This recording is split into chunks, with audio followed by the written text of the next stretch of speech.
Hello everyone, my group represents Nike and Adidas company. I am Alessia Turco. Marina Flippova. Abbass Moazin. This is the structure of the presentation and we start with Nike company. Nike is an American multinational corporation and the major shareholder is Philip Knight, who owns 70% of the shares.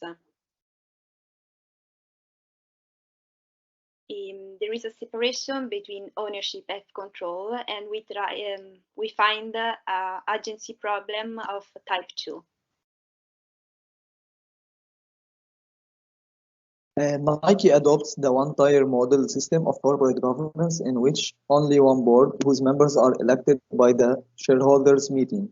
Nike's board of directors is composed of 12 members, 3 executives, 1 non-independent, who is Travis Knight, son of Philip Knight, and 8 independent directors. Considering that 8 out of 12 members of the board are independent, Nike presents a very good level of board independence. So according to the agency theory, the majority of the board independence is a good element to decrease the probability of expropriation by the major shareholder. There is no CEO duality, which is a good according to the agency theory also. Below are the executive managers of Nike. The executive of Nike consists of 7 members, including the president, CEO, and the executive chairman. And as we know, the level of turnover of the CEO is an important measure of the effectiveness of the board. And in Nike, turnover is very low, which can be a sign of a high performance CEO.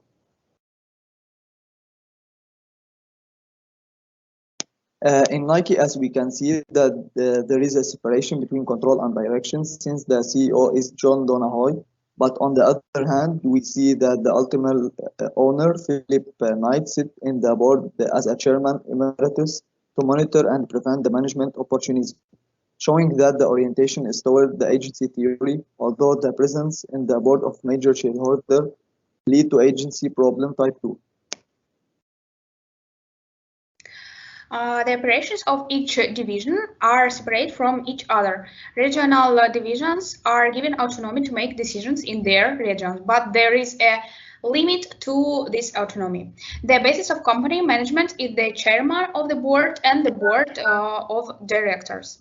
One person serves as the company's CEO, chairman of the board of directors, and the board of directors consists of members of the headquarters.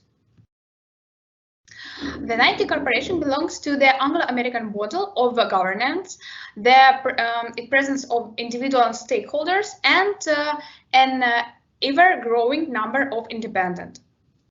Other aspects you can see on this slide. The most important aspects about relationship between corporate governance and financial statements are no presence of a controlling stakeholder, possibility to hostile takeover, strategy of the firm is mainly oriented to the creation of long-term value of the stakeholders. The activity of control is performed by members, and the form of activism is exit option. Now we would like to tell you about Adidas. We start from ownership structure. Adidas is a German multinational corporation and TO Capital is the largest shareholder. Here again, there is a separation between ownership and control, and we found agency problem of type 1. Adidas has a 2-tier structure, which is mandatory. First is the supervisory board, and the second is the executive board. The supervisory board consists of 16 members, including 8 shareholders representative and 8 employee representative, in which more than 2/3 of the board should be independent. The executive board consists of 6 members, including the CEO. Consequently, in Germany, the members of the supervisory board are the predominant monitors of the corporate management.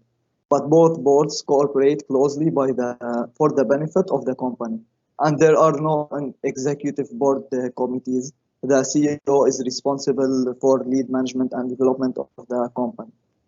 So the executive board is responsible for independently managing the company, agreeing this with the supervisory board. The board consists of 6 members, including Casper Roster, the CEO, of course. And on the other hand, the executive compensation is composed of fixed compensation, 35%, performance bonus, 25%, long-term shared basis bonus, 40%. In Adidas, that adopts the dualistic system, the supervisory board members are directly appointed by the shareholders, so they have the power to control and give suggestions to the members of the executive board. The members of executive board are not appointed by the shareholders, but they are appointed by the members of the supervisory board. What we can extract by this structure is substantially the major power are retained by the members of the supervisory board.